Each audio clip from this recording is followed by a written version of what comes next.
Hi everyone, my name is Nadia. I am 23 years old. So sebelum ni I am a student. Habis je study, I terus buat BE lah full time. Okay, so I dah ada 4 pieces Aulora pens, but tu I gave to my little brother. So now I have 2 lah.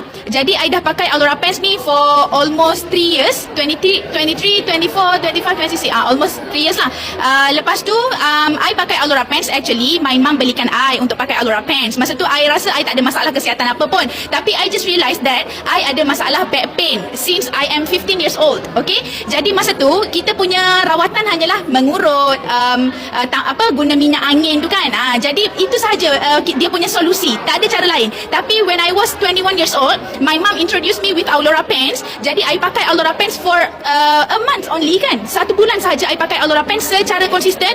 Almost 90% I punya back pain hilang. Dah tak perlu pakai minyak angin, dah tak perlu pergi tukang urut semua tu. Sampai tukang urut tu tanya kenapa dah lama tak pergi, tak datang mengurut. Jadi kita ceritakan di pasal Aulora pens, dan sekarang dia dah RCA dalam BE International. Kita bawa tukang urut tu buat BE kan. So this is my mom yang introducekan Aulora pens to me. Kan. Okay.